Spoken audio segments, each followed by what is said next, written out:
English सीखने वालों का इस वीडियो में बहुत बहुत स्वागत है। आज बात करेंगे फाइनाइट वर्ब्स क्या होती हैं, नॉन फाइनाइट वर्ब्स क्या होती हैं। अच्छे से आपको बताएंगे और उसके साथ में आपको एग्जांपल भी दिखाएंगे ताकि आपको अच्छे से समझ में आ जाए नॉन फाइनाइट वर्ब और फाइनाइट वर्ब क्या होते हैं। तो as you know, first of all verb के बारे में बात करें तो verb you can say any word which shows an action can be defined as verb. कोई भी वर्ब है इंग्लिश का, कोई भी वर्ड है इंग्लिश का, अगर वो एक्शन बताता है तो उसे वर्ब कह सकते हैं। But we are talking about here now in this video non finite verb और फाइनाइट वर्ब क्या होते हैं। तो पहले तो आपको बताते हैं फाइनाइट वर्ब क्या होती है और नॉन फाइनाइट वर्ब क्या होती है। तो देखिए हमारी स्क्रीन पर लिखा हुआ in English verbs can be divided into two basic types. मतलब वर्ब को दो बेसिक टाइप्स में डिवाइड किया जा सकता है। पहला उसका हुआ finite and non finite. Okay, verb that show tense and agreement with the subject are called finite verbs. मतलब ऐसी वर्ब्स जो टेंस और उसका एग्रीमेंट दिखाते हैं सब्जेक्ट के साथ, उन्हीं को फाइनाइट वर्ब कहता है। अगर अभी समझ में आया डोंट वरी, अगर नहीं समझ में आता अभी और अच्छे से बताते हैं। The change their form according to the subject person and tense of the sentence. For example लिखा हुआ है हमारे पास एग्जाम्पल, इसमें देखिए आप।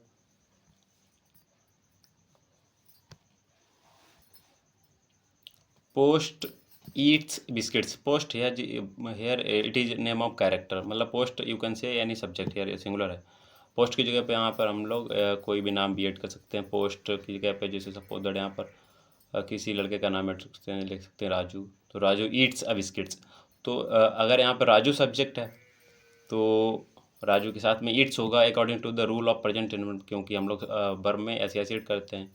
और अगर हमने मान लो यहाँ पर प्लूरल सब्जेक्ट लिख दिया लाइक आई यू वी दे, तो फिर क्या हो जाएगा, वर्ब में एस रिमूव करना पड़ेगा। मैंने कहा अगर तू बिस्किट खाते हो तो यू ईट बिस्किट्स होगा ना।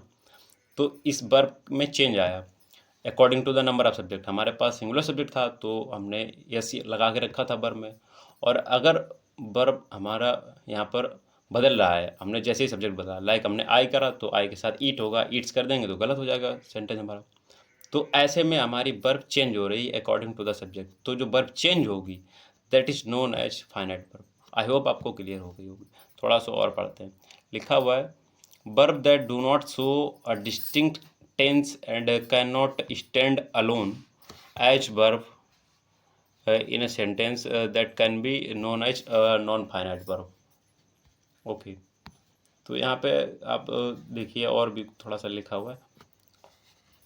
ऐसी वर्ब्स जो सब्जेक्ट के अकॉर्डिंग अपना वर्ब का फॉर्म टेंस चेंज कर लेती हैं, वर्ब का रूप चेंज कर लेती हैं, वर्ब का राइटिंग फॉर्मेट चेंज कर लेती हैं। सपोज दैट वर्ब में यस या यस यस लग जाता है, यस या यस लग जाता है, तो वो वर्ब फाइनाइट वर्ब होती हैं। ठीक है, थोड़ा सा और आपको और अच्छे से इसमें डीपली और अच्छे से यहाँ पे समझ में आ जाएगा।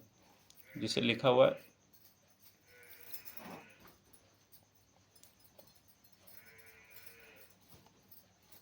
Study the following sentences carefully.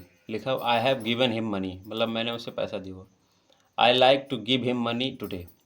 तो इस सेंटेंस में आप लोग देखेंगे जिसे यहाँ पे लिखा हुआ आई हैव और आई लाइक। तो यहाँ पर जैसे सेकेंड वाला क्वेश्चन लिखा I like to give him money today, तो यहाँ पे बताया गया आई लाइक। अगर यहाँ पर सी होता तो सी लाइक्स टू गिव मनी हो जाता। तो जो लाइक है वो वर्ब चेंज हो रही है। अगर हमने सी सब्जेक्ट लगाया तो लाइक्स हो रहा। तो इसी वर्ब को हम कहेंगे फाइनाइट वर्ब। लेकिन नॉन फाइनाइट वर्ब क्या होती हैं, तो आई होप आपको समझ में आ गया होगा फाइनाइट वर्ब क्या होती है। फाइनाइट वर्ब वो होती हैं जो सब्जेक्ट के अकॉर्डिंग, सब्जेक्ट अगर सिंगुलर है तो वर्ब दूसरे तरीके से लिखी जा रही है, अगर सब्जेक्ट प्लूरल है तो दूसरे तरीके से लिखी जा रही। तो वर्ब चेंज हो रही है, वर्ब को लिखने का फॉर्मेट चेंज हो रहा है, तो ऐसी वर्ब्स को ही हम जानते हैं फाइनाइट वर्ब।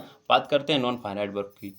तो नॉन फाइनाइट वर्ब्स होती हैं जैसे लिखा है I like to give him money today. तो अब यहाँ पर लिखा होता है मैं मतलब उसे पैसा देना आज मतलब पसंद करता हूँ। अब इसी की जगह पे होता है मान लो मोहन, या वह पसंद करता है तो ही लाइक्स हो जाता है। तो लाइक्स जो होता है वो तो चेंज हो गया है वर्ब, तो वो होगा फाइनाइट वर्ब। लेकिन टू गिव है, वो चाहे हमारा सब्जेक्ट सिंगुलर हो चाहे प्लूरल हो, ये वर्ब नहीं चेंज होगी। तो इसी वर्ब को हम कहते हैं non finite verb. I hope आपको समझ में आ रहा हो। कुछ और आपको एग्जांपल्स देते हैं। देखिए लिखा हुआ है forms of non finite verbs. इसके there are three types of finite verbs. इसमें आपके इन्फिनिटिव्स आते हैं और जीरंड्स आते हैं और पार्टिसिपल्स आते हैं। तो इन्फिनिटिव्स तो वो होते हैं जिन वर्ब्स से पहले हम लोग टू और फिर वर्ब की बेस फॉर्म को यूज करते हैं, तो वो आपकी होती है इन्फिनिटिव्स। अब इसके एग्जाम्पल्स हम समझ लेते हैं। जैसे लिखा है सी कम्स हियर टू स्टडी, मतलब वो यहाँ पढ़ने के लिए आती है। तो यहाँ पर एक तो कम वर्ब हो गई है और एक स्टडी वर्ब हो गई। 2 वर्ब्स हमारे पास लिखी हुई हैं एक ही क्वेश्चन में। तो जब 2 वर्ब्स लिखी हैं तो आप इसमें देखेंगे आप सी कम्स हेयर टू स्टडी, तो कम्स लिखा है। अगर मैं कहूँ मैं यहाँ पढ़ने के लिए आता हूँ तो आई कम हेयर टू स्टडी होगा। तो कम पहले कम्स था, सी जब सब्जेक्ट था तो कम्स था, तो ऐसी वर्ब थी यहाँ पर फाइनाइट वर्ब। अगर मैंने सब्जेक्ट आई लगाया तो हो जाएगा I come here to study, लेकिन to study will be same, to study will remain same always. तो यहाँ पर हमारा सब्जेक्ट चाहे बदल जाए, चाहे सब्जेक्ट का सिंगुलर नंबर हो चाहे प्लूरल नंबर हो, लेकिन टू स्टडी सेम रहेगा। तो ऐसी वर्ब्स को ही हम लोग कहते हैं non finite verb. I hope आपको समझ में आया होगा। नेक्स्ट लिखा है everyone desires to be admired, तो टू बी एडमायर्ड है वो आपकी नॉन फाइनाइट वर्ब है और ये अपने आप में इन्फिनिटिव का टाइप है। नेक्स्ट लिखा हुआ एग्जांपल ही admitted to have abused him, तो एडमिटेड वर्ब है ये आपकी फाइनाइट वर्ब है और टू हैव अब्यूज्ड ये आपकी नॉन फाइनाइट वर्ब होगी। इन एग्जांपल्स के साथ आपको समझ में आ गया होगा जरूर। अब देख लीजिए यहाँ पर अच्छे से 3 टाइप्स इनके होते हैं। इनके बारे में अगर आपको कोई डाउट रह गया हो अभी भी कि फाइनाइट वर्ब क्या होते हैं, नॉन फाइनाइट वर्ब क्या होते हैं, तो please do comment, I will tell you in the comment box. Finite verb और नॉन फाइनाइट वर्ब आप समझ गए या नहीं समझ गए, कमेंट बॉक्स में ज़रूर बताइए। मिलते हैं नेक्स्ट वीडियो में।